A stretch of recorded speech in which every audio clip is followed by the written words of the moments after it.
So it's the last week of March. It is also about to be Easter. I've given up everything for Lent, which you can ask me about in a minute. And also I haven't got a PlayStation 5. Let's get that 15 minutes in. Okay, here we go. Start us off, Carl.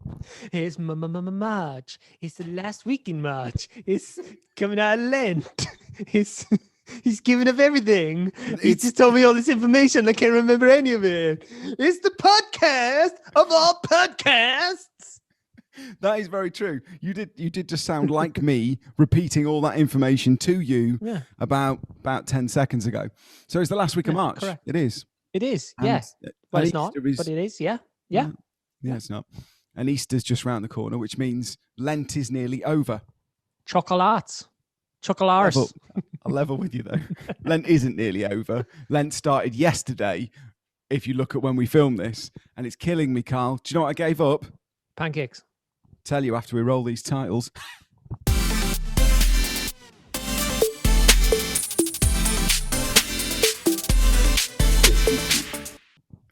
I'll tell you what I gave up, Carl. I'll tell you what I fucking gave up. I gave up beer. I gave up chocolate. You gave up finding PlayStations. We'll get onto that in a minute. Which is all I want to talk about because I know it pains you. I've given up beer, chocolate, and crisps. All of those things given up. Why? You're a fool. I've given up.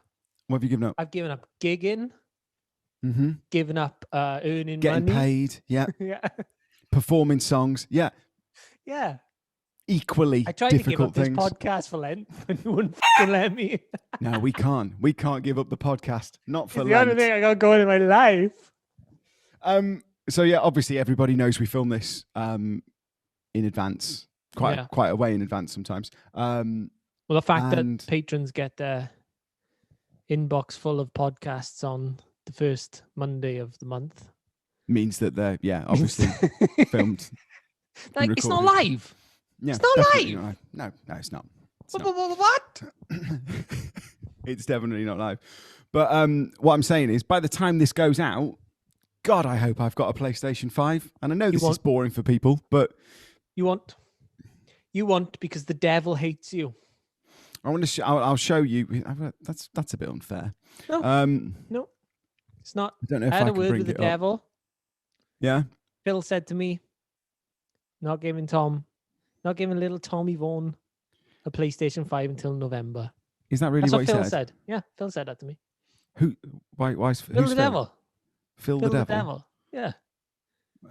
I'm going to show you this because this is a visual thing. But I want you to describe what you see because this is honestly what I've looked at for weeks. This is wherever I am in the house, whatever I'm working on, this is what I'm looking at. So describe what I see for everybody who's listening because it will make sense then. So this is what I see. So this is 1650 out of stock. 1650 out of stock. Tesco, Amazon, Game Bundle, Smiths, Game, Currys, Amazon, Tesco, Game, Smiths, Currys, what it Bundle, is, Game, Currys. Yeah, just like ET. But what it is it's a lot. It's essentially updated every second the live stock of PlayStation 5s in the United Kingdom. That I won't get into the live chat that exists on it. No, not at all. Not at all. Okay. What they do is, it says at the bottom, if you manage to get in stock. It doesn't say that at all. Honestly, though, I've tried so hard to get hold of one. And I can't. And we're late starting this podcast today because you text me and you were like, shall we start at 6? And I rang you back and I was like, mate, can't. I'd gone down, try and secure one. Yeah, thought I'd do click and collect at Argos. Turns out Argos don't have any. I checked 2 or 3 stores. And the truth of it is, I don't really need one. But I've become so obsessed with wanting one now. And they've been out since November. Can I tell you what I'd love? I'd love nothing more than to get a PlayStation 5. You'd be horrible if you got one. Completely sell it to you for the same price that I paid for it. So 449 or 349. Yeah. You could have it for the same price.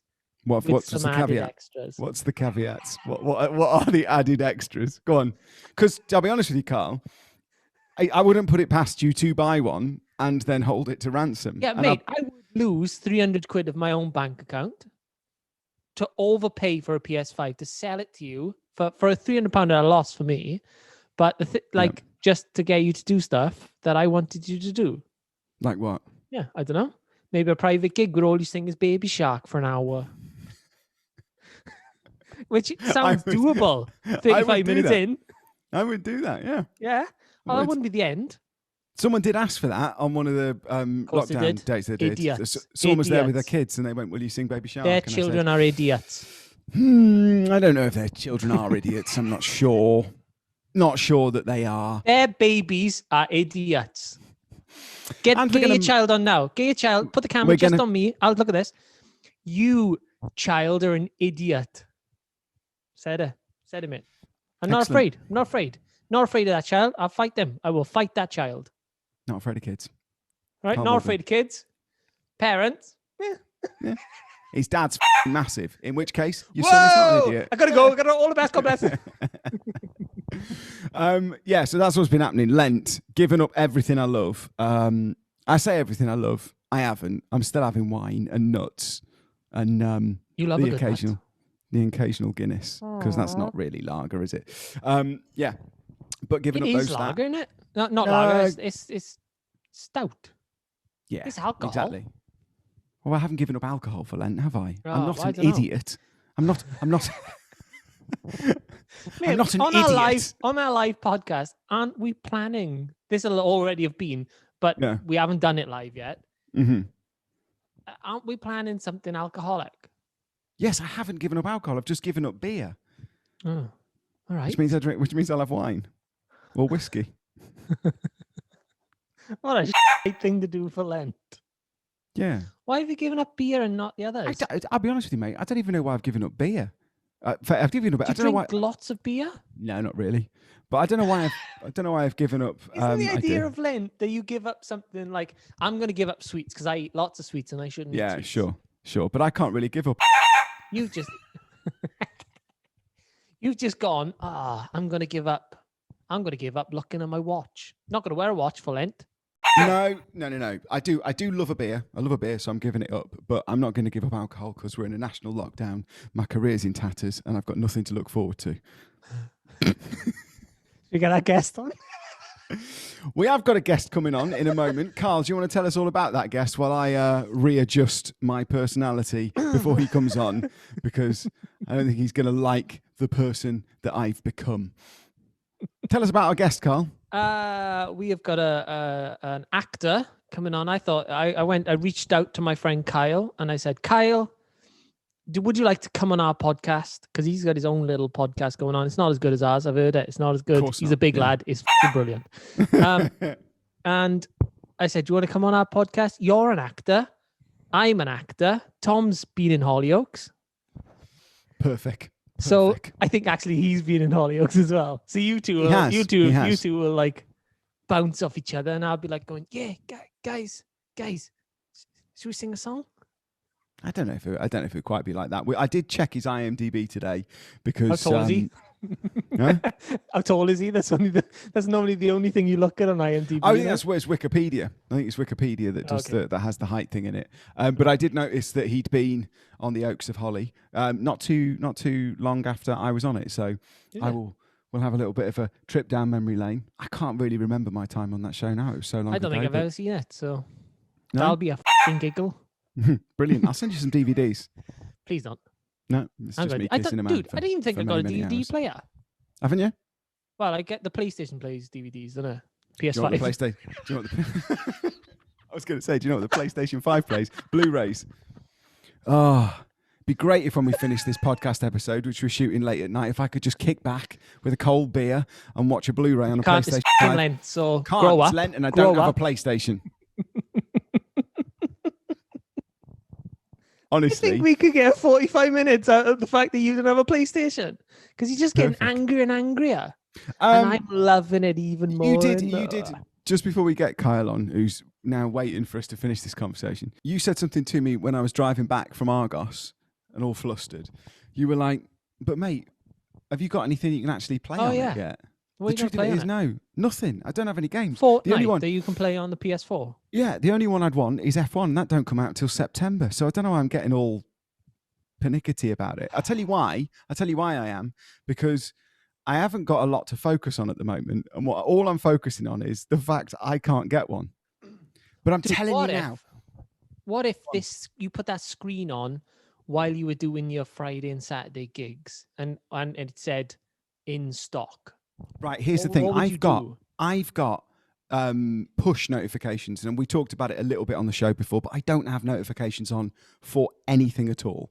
I check my phone a couple of times a day for those emails, and the rest of the time I'm just playing silly games on it, or I'm looking at pictures. Right. But I've got notifications on for that particular server I just showed you, and every time they come in stock, I get a notification on my watch, a notification on my laptop, my Mac, my phone, all the Alexas go off. Honestly, mate, it's like there's a bomb disposal unit about to break into the house. Everything's like, wah, wah, wah, wah, like that. And wherever I am, whatever I'm doing, I stop. Sometimes I'm on the bike. Sometimes I'm in the shower. Sometimes I'm not in the house. Honestly, yesterday I tried to get on very.com. Incidentally, Very, your online queuing system is and I was in the queue for that in the shower. Available. Yeah, I was in the queue for that in the shower. I don't need. Wasn't very good, was it? No, it was awful. But the long and short of it is, I don't need a PlayStation 5. I wouldn't be interested really in playing very much on it until the F1 game comes out, which doesn't come out until September. But there's a little bit of me that just goes, because I can't have one, I really bloody want one. And the longer I don't get one, the more I become transfixed with it. And because I haven't got a lot to get focused on at the moment, I've got actually writing loads of songs. But that's not the point. The point is, I wish I could have a PlayStation 5. The other day, I got one in the basket, Carl. I got one in the basket. Anybody who's trying to buy one will know that getting it in the basket is 50% of the job done. And it came with like loads of kids' games. It was like £100 more because I was getting it with children's games. Didn't care. Just get the bundle. Get the bundle.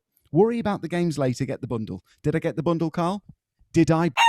Right, should we get Kyle on? Yes, I can't wait. Let's have a chat to another actor. My friend Kyle.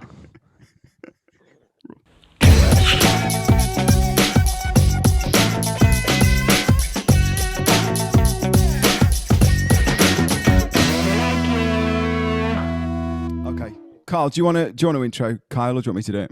You can do it. Go on. Perfect. Thanks, mate. You're welcome, my friend. Always a 50-50 share of the work, isn't it? So I'd like to welcome to the Awkward Turkey podcast, Mr. Kyle Reese. He's a friend of Mr. Karl Morgan. We're going to find out exactly why in a short amount of time. Kyle, it's a pleasure to have you on. I understand you've got your own podcast. I'm going to ask you what that's called, because I tried to do some research on it today. I couldn't find out what it was called. And when I say research, I just had a look at your IMDb. Thanks for having me on, boys. Pleasure. Yeah, we do, myself, Sean Hawley and Shane Williams, we do a mashup rugby, TV and film sort of podcast. It was just something I wanted to do, so we started doing it a year ago, and it's just gone from strength to strength, really. So, was that something that you started doing in because of the COVID situation, because of the lockdown, because you had a bit more time, or was that something that you wanted to do before and it just happened to coincide with you having more time available? No, basically, I was going on a stream of meetings up to London, and I was driving. It was just after Christmas, so the first 2 weeks of January, before anyone knew anything about COVID here, anyway. And I was going back and forth to London for a couple of weeks, and one of my mates said, "Oh, do you listen to podcasts?" I said, "No, not really." And he was like, "Oh, listen to the Peter Crouch podcast." And I was like, "Right, okay." It's excellent. It's excellent. Yeah. I'm not a massive football fan, but I've heard that Peter Crouch was quite funny. So I stuck it on, and I must have listened to every single episode that they had published, and it was incredible. And then from that, I just went, I want to do a podcast. So then 2 weeks later, I started a podcast with a friend of mine who is a very respected former professional rugby coach turned pundit turned commentator. And we decided to start the Tuesday Club is what the podcast is called. And it's good fun. As you boys know, it's great fun doing a podcast. You just get to sit, chat to your mates and chat to people that you might not get to in everyday life. Does it go out on a Tuesday? Just asking for a friend? No, Wednesdays actually. No, yeah, Tuesday. Yeah, it's the two. I'm going to ask you quickly this, Carl. When you named it the Tuesday Club, did you do, because me and Carl have got a great story about when we decided we were going to put ours together. We went down the road of, we found we were going to call it the Third Wheel Podcast. Okay. And the kicker of that was that it would always be he and I, and if there was a guest that we had on, they would be the third wheel, and if there wasn't a guest, it would just be really awkward. It was called the Third Wheel, and there was only two of us, and we were okay with that. And I designed a logo. Carl made some jingles. We got all the artwork. It was brilliant, basically. It was excellent. It was brilliant. I actually rang Mate, it's Carl incredible. At one point and said, I've got this, let's get this huge backdrop that we can essentially sit, obviously because we thought we were going to be in the same room, and we'll have it all logo branded and stuff, vinyls. It was madness. And then we found out about, I think we'd recorded. Had we recorded an episode? Good. Yeah, we were going. We were cooking on gas, my friend. And we found out that there was a religious sort of journey podcast called Third Wheel. It was about the whole, the Father, the Son, and the third wheel was the Holy Ghost. And we had to immediately rebrand it and we pushed it on Instagram lives, and we told everybody that sort of follows us individually and we just mutually. Basically hadn't Googled the name. The whole story here is neither of us bothered to fucking Google the name. And I think my convoluted way around it was, did you find out very, very quickly that name was available to you, or have you, or shall we Google it now? Well, do you know what? I didn't. I was going through so many different names. You know what it's like trying to name, like you've been in bands, I don't know, trying to name different bloody clothing lines you've tried to start before or whatever. So I was just there now and I was like pinging names back and forth. TV, showbiz, rugby, all this. Right. And it was rubbish. And when we started, we recorded it, and for some reason, I think the story goes, I couldn't get, because I was totally alien to editing and editing software, and if it isn't just filmed and stopped and posted, I can't do it. So I was having to learn how to use all this different software and all these different tools and equipment, blah blah blah. And it was taking me like 4 days, and I was like, mate, look, this isn't going to be ready until like Tuesday. We wanted to put it out on the Sunday night or the Monday morning because we were doing roundups of the weekend's rugby as well. Sure. And he was like, is it gone out? I was like, no, it's not going to be ready until Tuesday, all the rest of it. And then I think just from like chatting back and forth, it came out then, Tuesday Club.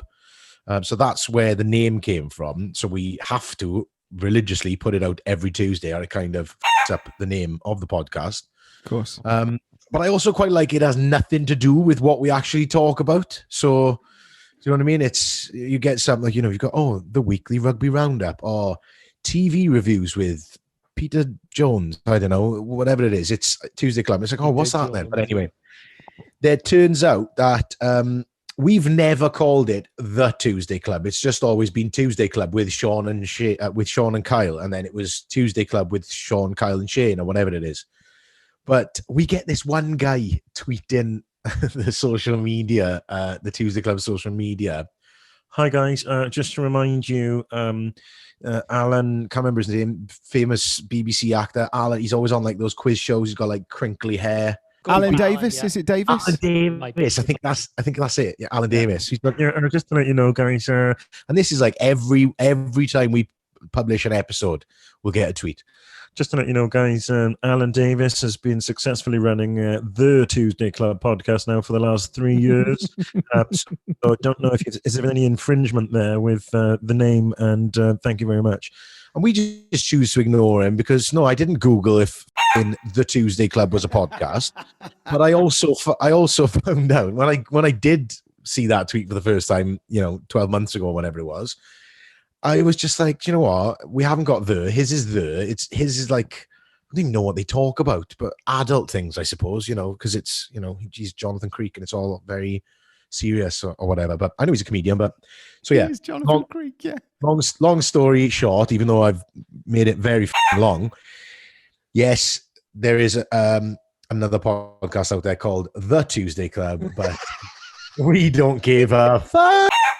Tom, we'd have been fine. We would have been fine. Two little points on that. I really hope that the voice that person is a bit like that. I really do hope his voice is a bit like yeah, that. yeah. I'm I would so love sorry, that. Carl. And secondly, I'm sorry. I will stop tweeting you that if you want.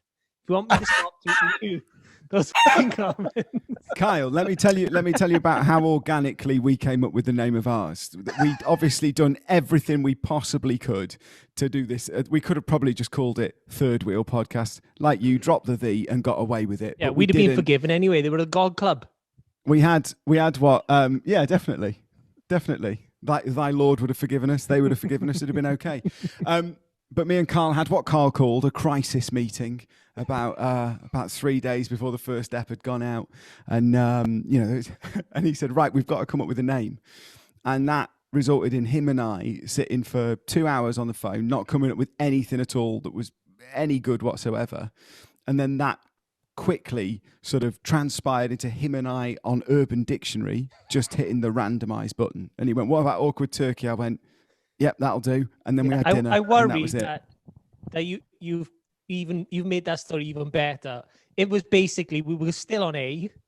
We got to awkward turkey. We went, yeah, f- it, just call it that. Can I say that? It'd be great. Every in my, as well. I'm sure, Tom, you've written things in the past. You're an actor. We're all creatives here. The first time I moved to London, I moved to a little tiny box room. My door, it was smaller than the room I'm in now.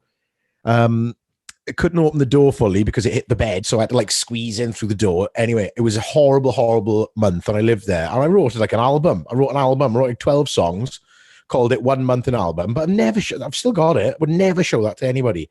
I think what it is when you're naming something that you're going to put out there into the world for everybody to see, I think you will always think personally, oh, crap, that's terrible. But like for me, it's like when you hear a new brand coming out, you don't go, oh, that sounds doesn't it? You just accept it because that's the brand. So I think the first time I've just heard that now, the Awkward Turkey podcast, I think that's great. It's different, and there isn't anything like that out there. Is when you fist bump and the other person handshakes or high fives. Or like high fives, and it's like, no, uncomfortable. I just thought it would have been like a turkey that stretched on the farm saying like really inappropriate. Well, it is that as well, Gobble gobble. The farm and they're very awkward. It is that as well, but. When you're looking at a turkey and you go, you all right, bud? And he goes, just a bit uncomfortable. What I'd like you to do, and you don't have to listen to the back catalogue of shows at any point, Kyle, because they've got much better recently. As me and Carl have got months and months into it. But having told you that story about how the name was born, I'd like you to go back at some point when you've got 20 minutes to kill and just listen to the first episode, because me and Carl sell how we came up with that name. Amazing. Mate, that's like 30 minutes of the first episode. The first episode is just us going. Not even trying to convince the audience who are listening, but just trying to convince yourselves more. That's it. Yeah, that's it. Name we chose, and we're sticking by it, and it's a great name. So, mate, you can buy t-shirts now. You can buy awkward turkey t-shirts. It's not the t-shirts. It's t-shirts, hoodies, tote bags, the socks. Mugs. Mugs. We got. All we got is mugs. But like, just quickly before we move on from names, did you have any? I don't know if this is a little bit of an urban myth or not, but I've seen them say it in interviews. But the Arctic Monkeys, just before they rose to fame, they tried to release their album on whatever. I think iTunes was quite new then, but they named it Thriller 2. In just to pick up people who accidentally found it, and apparently that was one of the things that helped break them. And I think that's, if you've got the balls to call your album Thriller 2. Yeah. Thriller 2. I mean, Michael Jackson, Alan Davis. Yeah. They both had long crinkly hair. But both had long crinkly hair. It's fine. Yeah, that's true. That is true. Never seen Alan Davis moonwalk though. Have you? But, Kyle, obviously you're an actor. You do loads of other stuff as well. I had a little look today at some of the stuff you've done, and I just thought, I wondered if we'd work with any of the same people. And it turns out... Here he goes. Drop the brag. Go on. It turns out we did at one point, and we must have missed each other by... I'm going to ask you the dates now, but in 2008 and 2009, you were on Hollyoaks for a short period of time, weren't you? Oh, I can't remember those years, mate. Ask me about a different year. Yes, I was on Hollyoaks very, very briefly. Did you do the later one or did you do the daytime one? Both. I did the later one, and I was so fucking good. No, I'm joking. Yeah. I did the later one, and then fortunately enough, it's always fortunately enough for an actor, isn't it? The story sort of bled into the daytime one for a couple of months, so I was able to go and shoot some of that as well in what's it called? What's the studio's called there now? In Lime, it is, isn't it? Lime Studio. It might have been Mersey TV then. I don't know. Oh, Lime. It was Lime. So yeah, I got to do the later, which was really good fun, and then I sort of went over to the daytime one for a little bit. So yeah, I realize if you've done some really cool stuff recently, but that's the only thing I was like, well, we both did Hollyoaks, so I can talk to Kyle about that. It would have been great if we'd been on it at the same time. Yeah. Remember when we were in Hollyoaks? When were you guys in Hollyoaks now? Was it around the same? Was it? Oh, when was? Oh, yeah, I wasn't fucking in Hollyoaks. All right. because Carl looks so young. I think you could still pass as one of the grandparents in that show now. Yeah, definitely. No, the parent. When I was in it, I was 21, and I was like one of the adults. So as soon as you hit 30, mate, that's it. Yeah, so that's granddad. it. I'd be one of the granddads in it now. It's kind of like anywhere in South Wales, isn't it? Granddad at 30, especially where Carl's from. Monty, he's not wrong. I can't argue it. I'd love to be able to sit here and argue it. I can't. But no, I've done some good things. I did the film Pride. Obviously doing Outlander now. Been doing that for the last 3 years. What else have I done? I've done lots of like TV, like BBC things. I did the Indian Doctor. I did what was that drama called? I don't really pay attention to much things I do, to be honest with you. Not a lot of people do anyway. The Interceptors, I think that's what it's called. It's like a cop drama on BBC a few years ago. That was cool. Got to play another drug dealing person where I had lots of good action scenes in that, really. So that was fun. Seen a thread here, Kyle. Yeah. A thread here for the people at home. Do you find yourself getting typecast? Do you find yourself getting typecast? I do, because one thing I've always struggled with as well is my weight. Like when I was living in London, you know what it's like up there. You're working all the hours under the sun, and then everything goes because the rent's so high. Living up there is so high. You haven't got a car up there. You don't need a car. So you walk into work, or you're walking on the tube, or this, that, and the other, whatever. And I got down to such a good physique, and I was just like, yes. I was like hardly eating and partying all the time. So I was like, I started to have abs, and I was like, no, it's the first time that's ever happened to me. And then I moved back, and I put all my weight back on, and I've always been sort of struggling up and down, up and down. I've never stayed constantly huge, and I've never been ripped. So my casting has always sort of been like the bigger guys. So the bigger guys are normally cast in the sort of more inferior, threatening roles, the sort of violent, threatening, sort of menacing, like, oh, can he look nasty? Just pretend to be my dad, and then I get the part then type of thing. So I have been typecast in a few things, but there have been. I did a show called The Bastard Executioner, which was it was like the first Hollywood type of thing that I was ever in, and I was just like, oh my god, it's 10 episodes, and I'm. It was like around the same time as Sons of Anarchy, wasn't it? It was after. It's just finished, because obviously the guy Kurt Sutter, who wrote and starred in, that's right, directed Anarchy, he wrote this. It broke 2 records, I think. Don't quote me on this, but I think it broke 2 records for FX. It was the most watched premiere they've ever had, and the fastest decline in ratings they've ever had. Oh. Kurt Sutter, brilliant as he is, it wasn't because of me, I promise. Okay. Kurt Sutter, as brilliant as he is, he went from writing on things like cop shows in America to creating this entire world with Sons of Anarchy, writing about biker gangs and drugs in LA and like present day. And then he decided, right, I'm going to flip all that on its head, have great success. I'm going to go to Wales, and I'm going to write about Welsh rebels in 1379. and it was just a little bit out of his comfort zone, shall we say.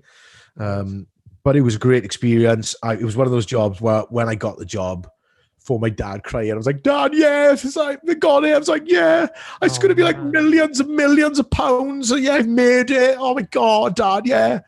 And then it was just it wasn't great.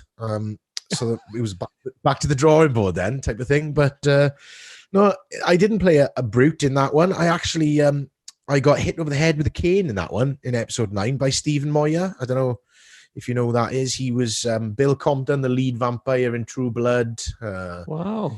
He's done lots of things. He is quite a big British actor. Wasn't Ed Sheeran in The Bastard Executioner? Didn't he turn up in it at some point? Did he have a cameo, did he? We became quite good friends for a while after that. This is one that I will pick up and just... Go on, yeah, go for it. I love it. He is credited as being in five eps. Well, the first day, he had his scenes with me. And they obviously I knew. And one thing my dad always told... At what point in his career was this? How big was he? Oh, I mean, at the time, he was bringing out another song with Rudimental because he asked me to come up to London and go on set the music video stuff. So it was this like was second album, pretty big.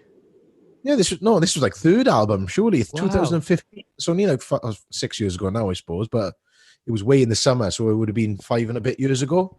So he's still massive then. Yeah. My dad always used to say to me, Kyle, he said, you got the talent, boy, you'll go far in this business. He said, but don't you treat all those celebrities, don't put them up on that pedestal. You talk to them like you talk to the boys on site. He said, because people put them up there every day, and if you treat them like that, you'll be beneath them all the time. And I was like, right, okay. So that's the way I kind of treat. I've been very lucky. I've worked with lots of famous people. So you met Ed Sheeran, you slapped him in the face, you went, sit the down. You know, I might as well have, because everybody was outside my trailer and there was a kerfuffle.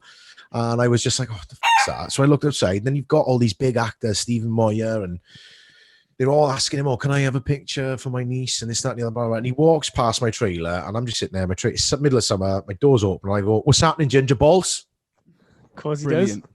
That's the first thing I said to Ed Sheeran. And he stopped, and you know what the size of trailer doors like? They're not very wide.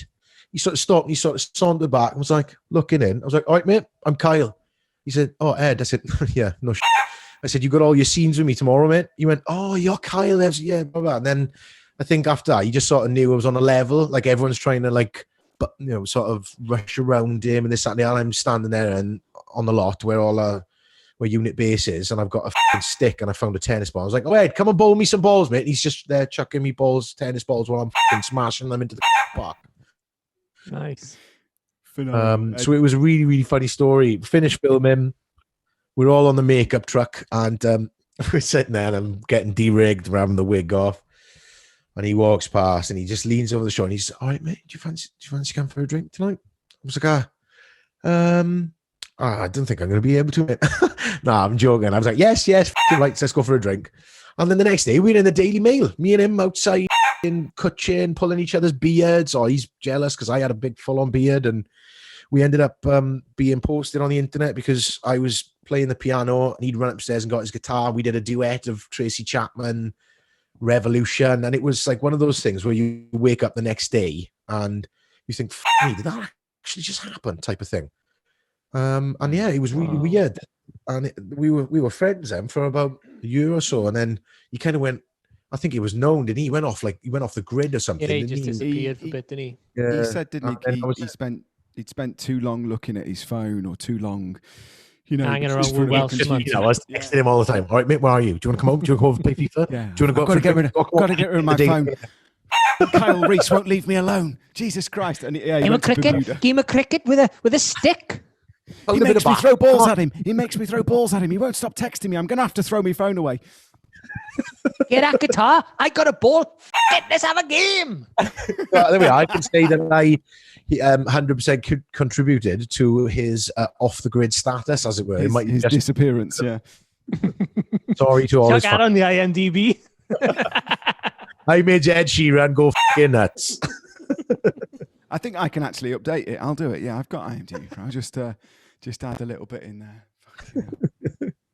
So, Kyle, have you got anything? I mean, obviously, the world's kind of stopped. What I've found since the world stopped, though, I don't know if this has been the same for you, but auditions, there's been like 50% more than that, or 60% more than there ever was before, and everyone's happy to do them over Skype or happy to do them over Zoom.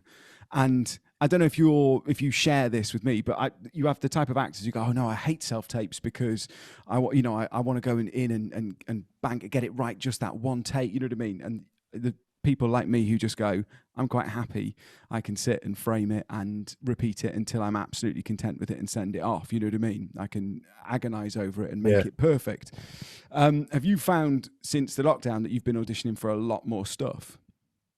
Well, yeah, the way that self-tapes go, it's been going that way for a while. Even before lockdown, I think casting directors were catching on to the fact that, they got to go and pay for a space for a week and they've got to go and see, I don't know, what is it, 50 actors a day or whatever, when they can just get everyone to send a tape now because everyone's got amazing cameras on their phone nowadays.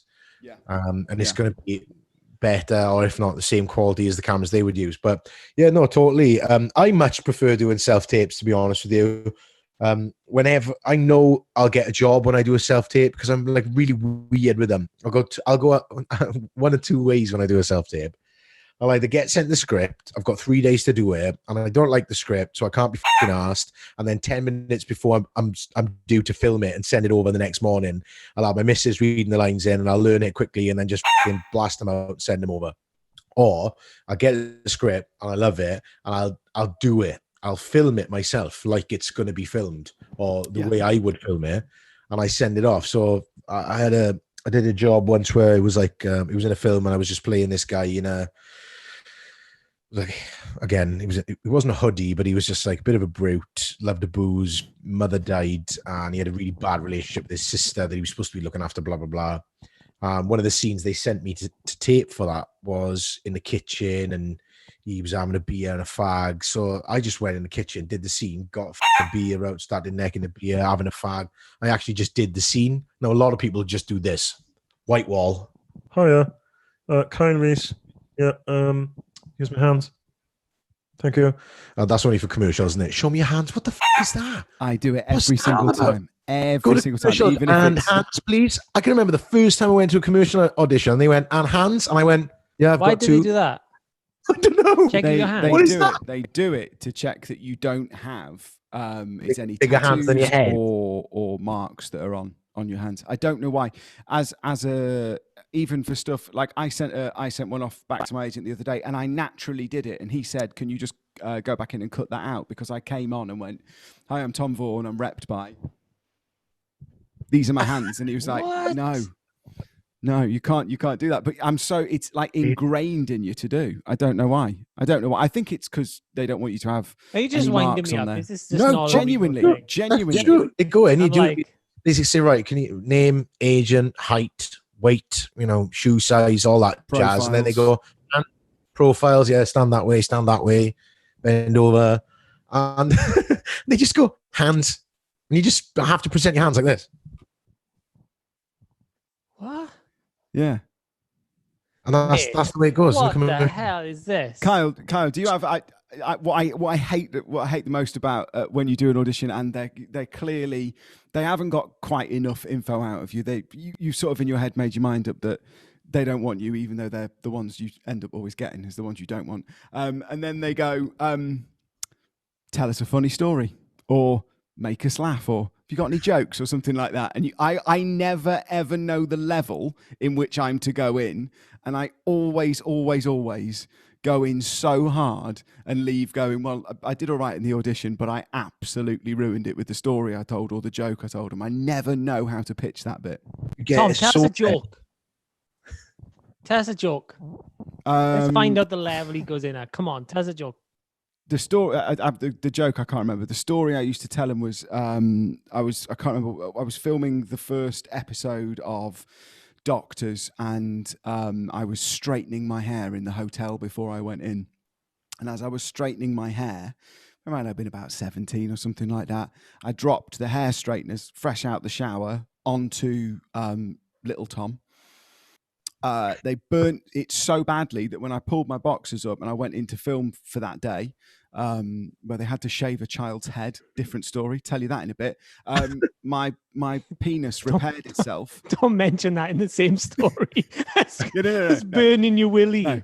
We'll move on. Yeah, I pulled my boxers up, and where the skin sort of repaired, it repaired itself into the fiber of the boxers.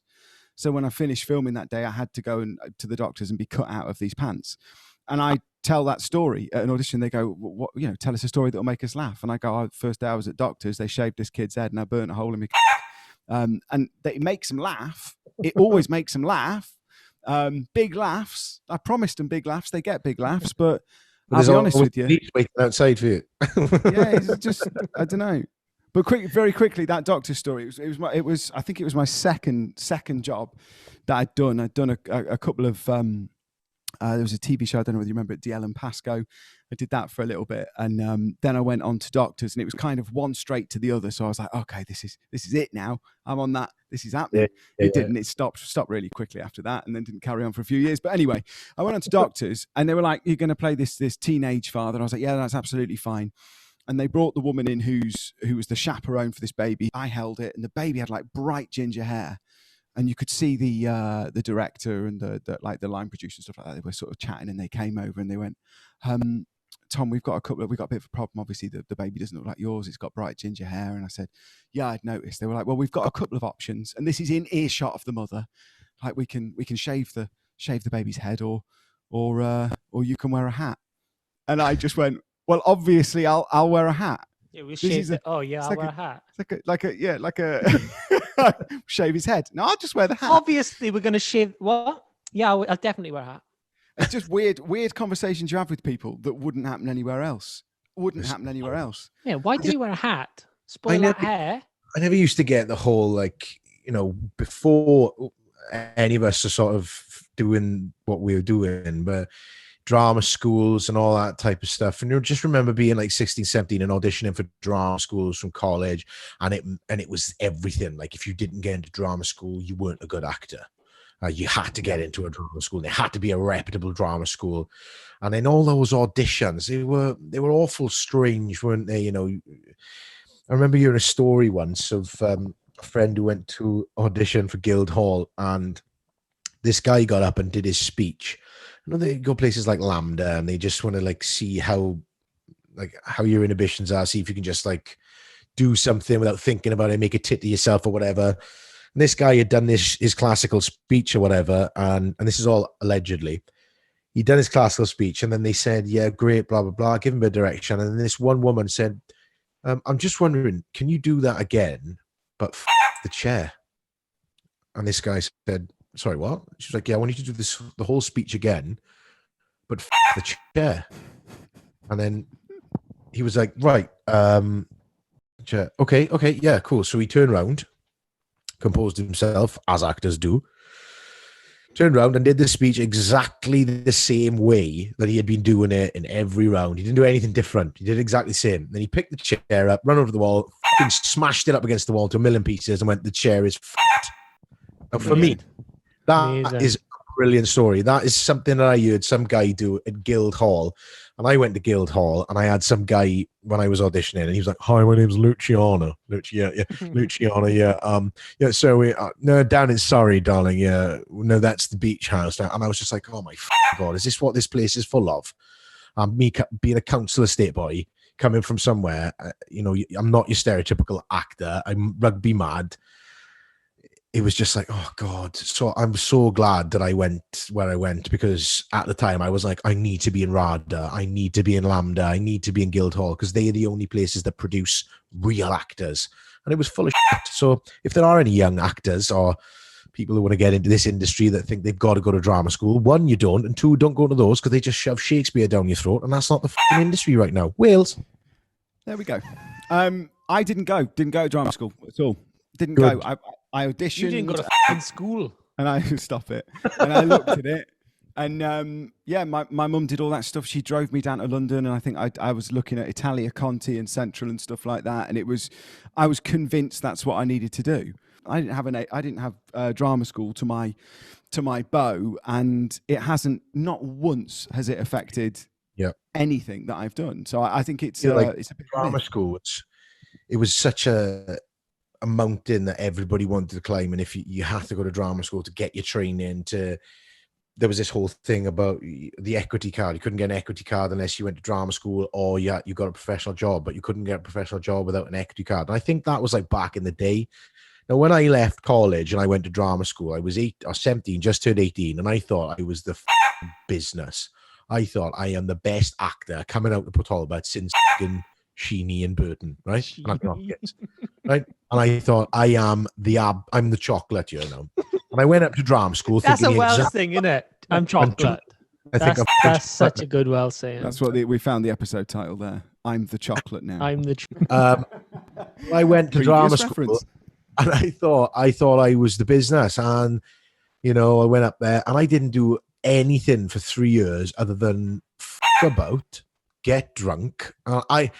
You know what drama school is like, boys. It's not like university where you go to like 4 lectures a week and the rest of it you just either sleeping or pissed up somewhere.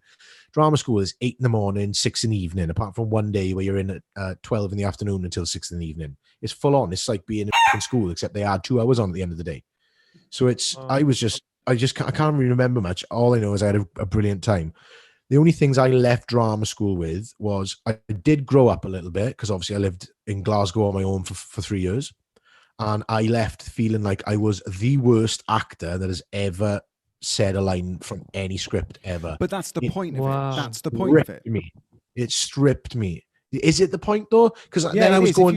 If you look at any of those schools, and like you look at dance schools for people who want to be dancers and stuff like that, and I think maybe they used to go a bit harder than they do now. But I think the point of it is, it's preparation for an industry that is going to absolutely destroy you one way or another. It is so awful on every part of your mental health that I think if you can, I don't know, at 17, 18, have some sort of level of comprehension of that, then you've got some, I don't know, thicker skin or tools to be able to take with you into whatever it is that you do after that. And I think that's the point of it. They go in and everybody thinks that. I remember going to college or going into my first job and thinking, I live in a little town, and you know what I mean? Exactly the same as you. And you do need it knocked out of you. I think they knock it out of you a little bit harder than they should. But I think that's the point of it, rightly or wrongly, is to just, I don't know, bring you down so that you completely understand that you're going to be dealing with that level of rejection. Like, you know, people just going, you're too fat for this, you're too thin for this. You know, we're going with ridiculous things. And I think it's just prep for that. Definitely. I wish it affect you. Wayne Sleep giving us some advice for that. I don't know. He's the only dancer I could think of. I think you Michael mentioned him about 7 times. Michael Flatley. Yeah, Michael Flatley giving us advice there. Recut this. Matthew Bond. Is he just a choreographer, or was he a dancer once upon a time? I don't know. I tell you what, mate, I love dancing. My partner is a classically trained ballet dancer. She doesn't dance anymore, but a lot of our first dates was going to the ballet. I know it's just totally off topic and probably not what any of you want to talk about or your listeners want to listen to, but oh well, I'm the guest, so I get to speak. I went to see with my partner The Red Shoes by Matthew Bond, and it was, and I'm not kidding you, right, one of the most incredible pieces of performance I have ever seen, live performance. It was amazing. So after all this shit is finished, I don't know Matthew Bond, so this isn't a plug because I know him or anything. If you can ever get to go and see that show, Matthew Bond's The Red Shoes, go and see it. You will walk away with your mouth open. It's brilliant. Wheels. Okay. There we go. Good bit of advice. Follow 2 people now. Matthew. You're doing it right now. I can see him. And I can Alan. see him. Googling it now. I want to, because it got a bit serious for a second there with talking about drama school taking the life out of you and all that fucking red shoe. So just we'll wrap it up on a little bit of this, just because I think it's an interesting question to ask anybody who is an actor. Here we go. My big moment. Just,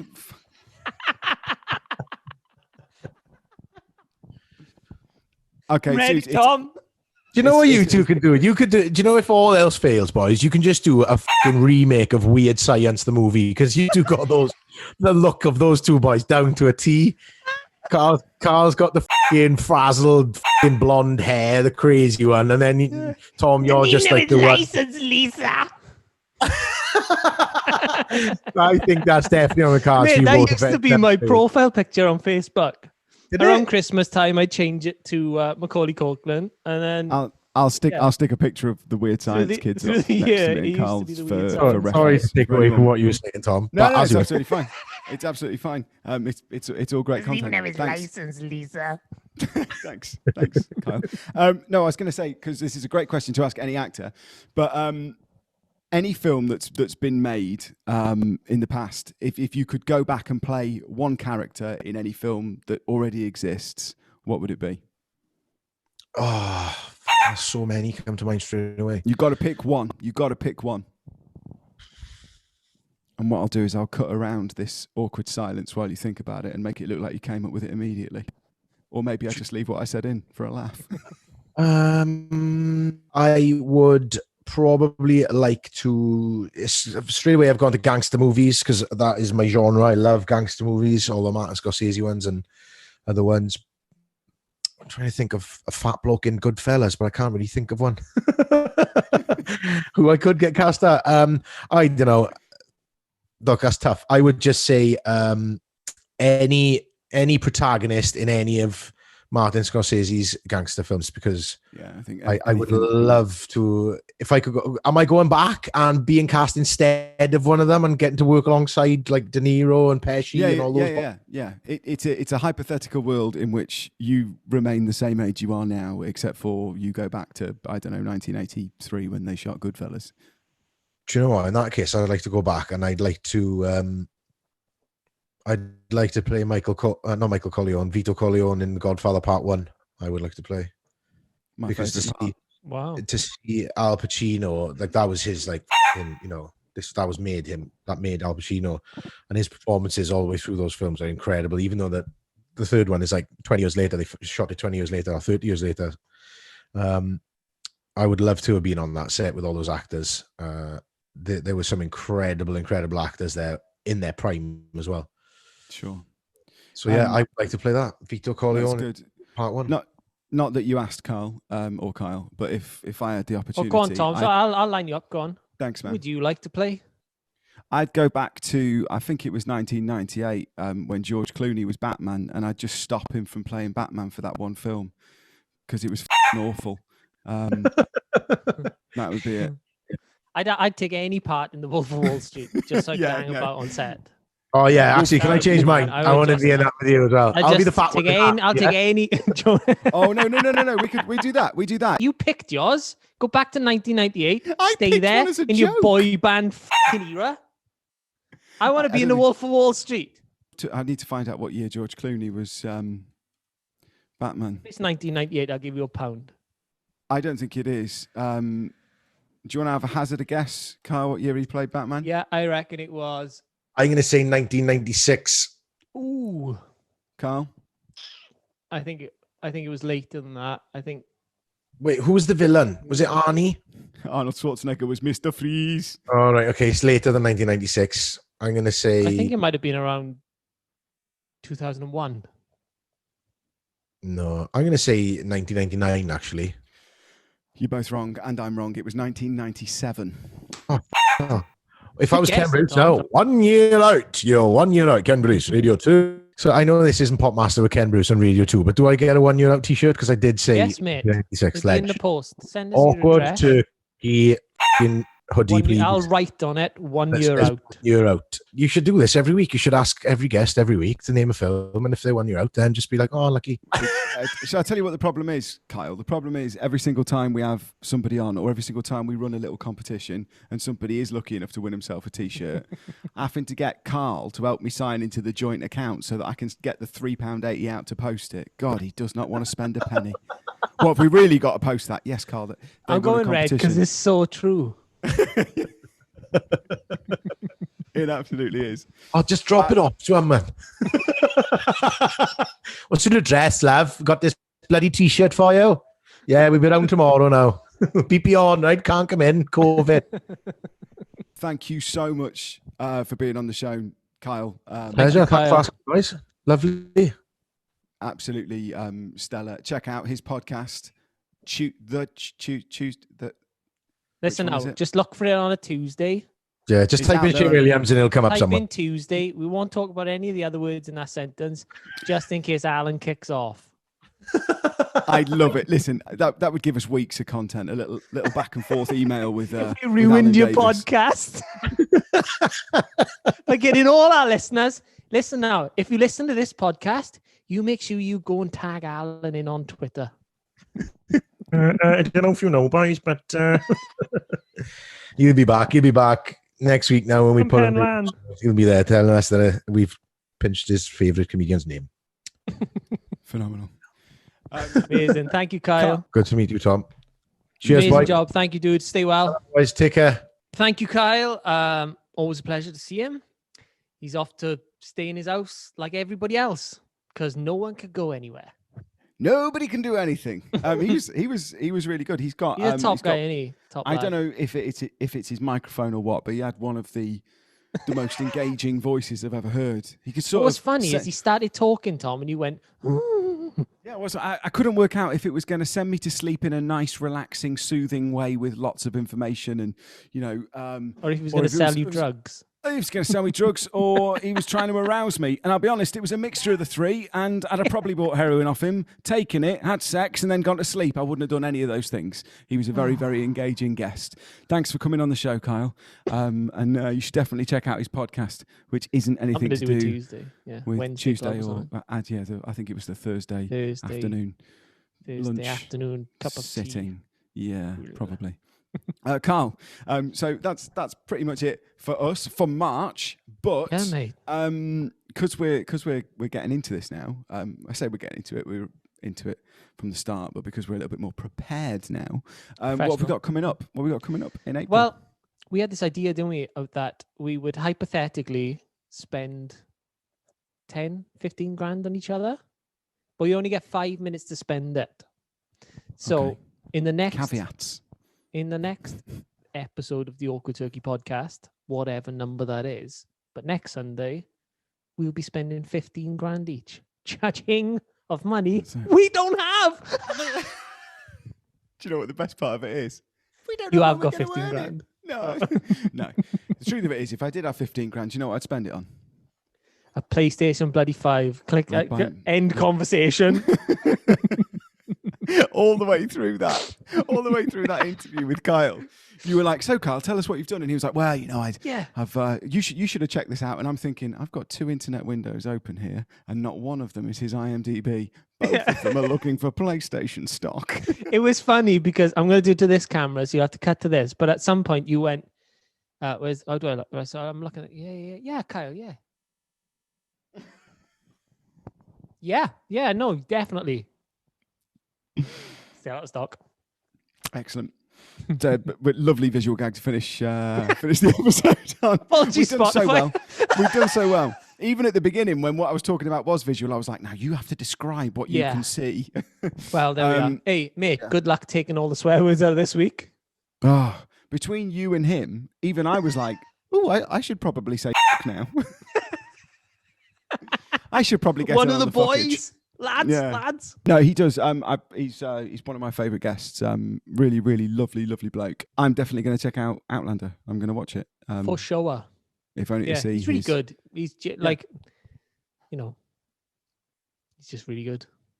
I What can reckon, I say? I reckon he'd give good hugs, Yeah, and sell great drugs.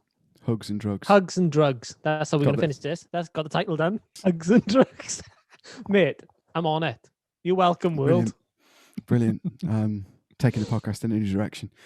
Carl, as always, it's been a pleasure. It's been weird doing it at night, but quite like doing it at I liked night. it, yeah. I'm going to have a beer now. Are you? No, can't. Probably just play my PlayStation. Oh, wait. Can't do that, Can't do that either. Drop the mic.